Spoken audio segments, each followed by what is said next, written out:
Nós estamos nos estúdios da FORAP 92 e iremos falar hoje sobre um assunto pertinente relacionado a vilipêndio de cadáver. Você, telespectador, você que nos ouve em 92.1, sabe o que significa? Já ouviu falar? Nós estamos aqui com o Dr. Marcos Andrade e o delegado Dr. Danilo, do GIH, e eles irão nos ajudar neste assunto. Um assunto que será dividido em duas etapas. Eu já convido você para ficar com a gente aqui na FORAP 92. Mas antes, um recado para você.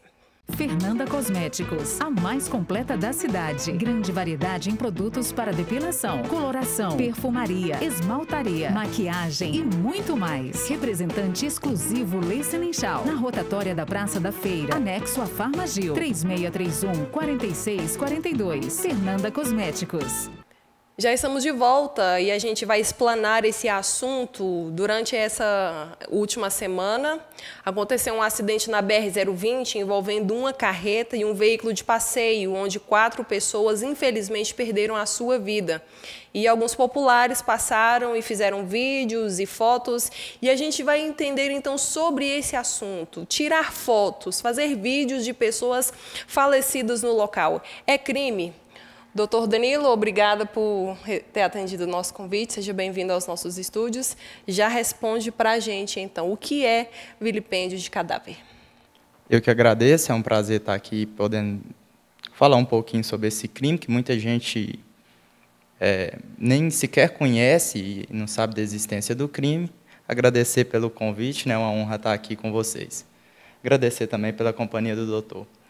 O crime de vilipêndio ao cadáver, respondendo, é crime, sim, está previsto no artigo 212 do Código Penal, e a pena é de 1 a 3 anos e multa. Então, assim, é um crime com a pena um pouco grave e que muitas pessoas têm uma conduta, às vezes, passam no acidente, deixa a curiosidade pública falar mais alto, e pode ser que, a depender da situação concreta da pessoa que tirou aquela foto, da situação que esteja a vítima, ou do acidente, ou de homicídio, a situação que esteja o corpo ali, se aquilo ofender aquela compartilhamento daquela imagem, ofender o sentimento que a gente tem, o sentimento natural de respeito aos mortos, pode qualificar como crime do artigo 212, tanto para quem passa ali de tirar foto, quanto para quem de aparente boa-fé recebe e faz esse processo de estar aí espalhando essas fotos, muitas vezes em grupos de aplicativos aí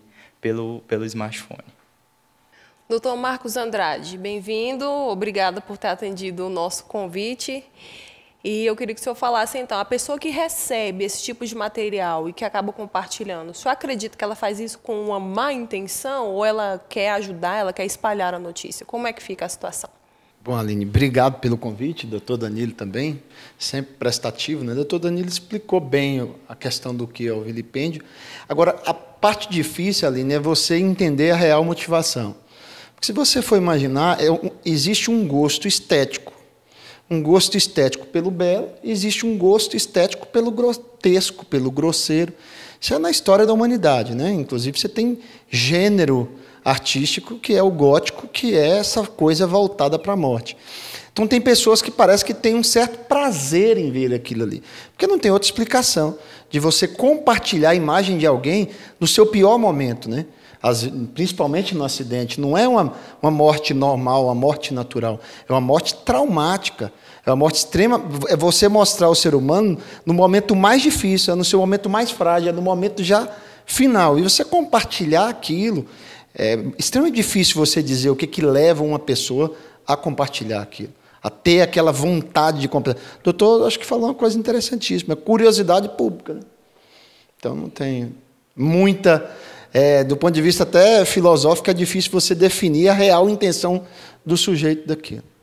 E é um assunto que, falando sobre divulgação de fotos e vídeos, não é dos dias de hoje. Nós temos um caso que aconteceu há alguns anos atrás, em 1995, que foi o acidente dos Mamonas Assassinas, e naquela época não existia a internet, a velocidade 5G, 4G que existe hoje, e o pessoal mesmo em disquete, sabendo que a informação lá não cabia muitas fotos, era no máximo 2 arquivos, porque era limitado o tamanho dos disquetes, e mesmo assim as pessoas compartilhavam as fotos dos Mamonas Assassinas. Como é que o senhor consegue enxergar isso? Eu acho que, assim, igual eu disse na pergunta anterior, esse gosto, essa coisa, esse gosto estético pelo grotesco, ele está na história da humanidade. Se você for imaginar a literatura clássica, por exemplo, Shakespeare, no livro Júlio César, ele já trata sobre um debate entre Brutus e Marco Antônio com o corpo de César. Brutus vilipendiando e César defendendo o corpo. Então, isso é bem antigo. O que acontece hoje que a gente tem é a velocidade da propagação. Se antes você tinha a limitação do espaço, a limitação tecnológica e a própria limitação territorial, hoje você não encontra mais limite. A rede social, ela universalizou essa coisa. Você pode mandar algo num grupo que qualquer pessoa de qualquer lugar do planeta tem acesso, que basta ter acesso à internet, que hoje é extremamente comum. Doutor Danilo, o que é que a lei fala sobre os administradores de grupos de WhatsApp que permitem, de uma certa forma, esse material chegar e não bane o participante do grupo? Qual é o procedimento que deve acontecer? Primeiramente, do ponto de vista jurídico, né, como o próprio doutor informou, vai ser uma questão dependendo de prova, porque esse crime é um crime punido apenas se você tiver a intenção de cometê-lo. Então, dificilmente ele será punido por mero desleixo, que esse desleixo vai ser interpretado como uma negligência ou culpa, né? Então, ele é punido só na modalidade dolosa, é realmente de querer espalhar. Então, normalmente não vai ter responsabilidade penal para o administrador.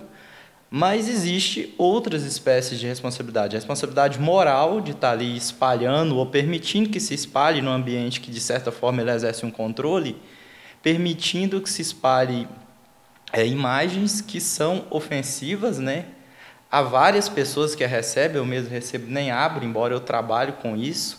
Eu acho que naquele contexto ali é um contexto muito indevido e acaba gerando um constrangimento muito forte, principalmente para a família.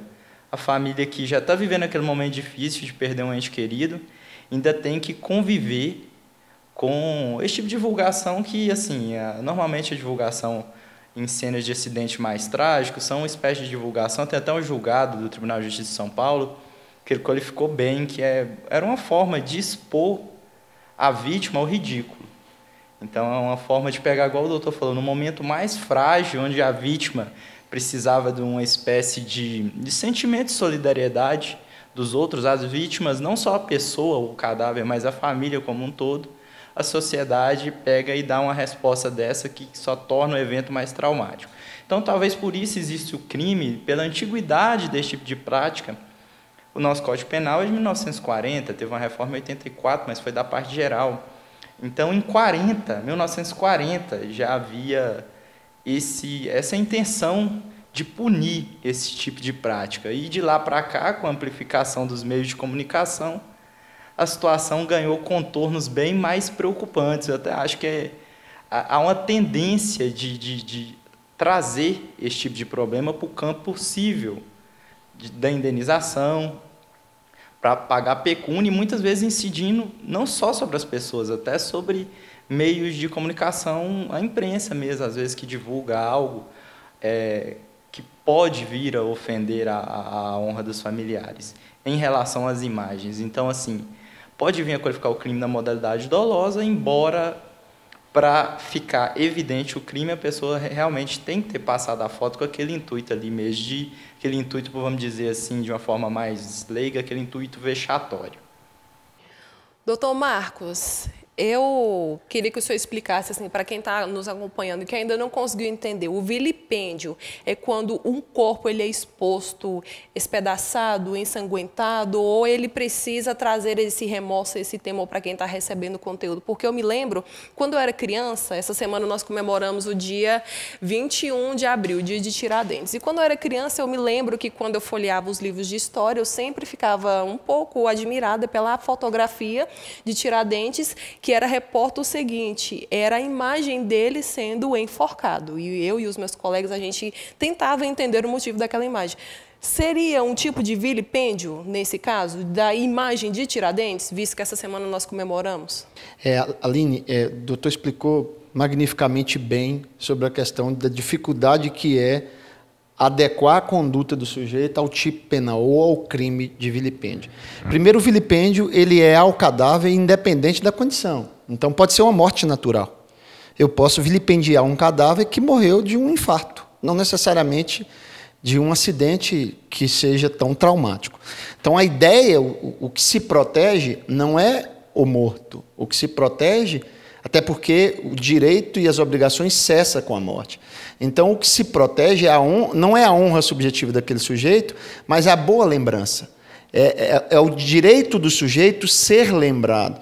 E isso também envolve um pouco de aspecto religioso, porque essa ideia do último adeus, essa ideia do momento em que você despede de alguém, também tem um sentimento religioso por trás daquilo. E quando você fala de Tiradentes, acho que falou bem, inclusive, Tiradentes foi uma espécie de vilipêndio. Eu entendo que sim, apesar de que o Estado quer usar aquilo como um exemplo de eu vou punir rigorosamente se fizerem isso. Mas tem recentemente, que vocês vão se lembrar do caso, aquele garoto sírio na praia, aquele refugiado sírio, em que a foto rodou o mundo, em que o fotógrafo tira ele morto na praia, uma roupinha vermelha. Ou seja, ali não tem a intenção de vilipendiar. A intenção ali do repórter, do fotógrafo, é de denunciar uma prática que leva uma criança a morrer na beira de uma praia, tentando atravessar o mar para fugir de uma guerra. Então, essa é a grande dificuldade, é você conseguir enquadrar a conduta do sujeito, igual o doutor Danilo falou muito bem, que eu tenho que ter a intenção, o dolo, de provocar o vilipêndio. Vilipendiar seria levar o escárnio, escarnecer daquela pessoa, do morto, ofendendo, de certa forma, o sentimento que a família tem, mas é também o sentimento que é a sociedade, porque a gente entende, igual o doutor falou, de que aquele é o momento em que a sociedade precisa dar uma resposta para ele, uma resposta de solidariedade. Então, essa conduta de vilipendiar, ela é uma ofensa a isso. Então, é necessário, eu acho que deveria ter um tipo penal, um crime específico para o compartilhamento. Na prática, e o doutor Danilo vai saber melhor dizer isso do que eu, porque não tenho números, mas na prática é muito difícil você comprovar o vilipêndio. Então, deveria ter um tipo penal, um crime, que o simples fato de compartilhar. Agora, qual a dificuldade do Brasil? Nós viemos recentemente de um processo de redemocratização em que tudo que você tenta, de certa forma, limitar a informação, vai lá na liberdade de expressão. Então, o legislador tem dificuldade disso. O Brasil ainda lida um pouco uma zona meio cinzenta da liberdade de expressão e a ofensa que essa liberdade de expressão, a gente tem um trauma de censura. Então, talvez seja até por isso que não tipifica um novo crime. Nós vamos fazer uma pausa e já a gente está de volta.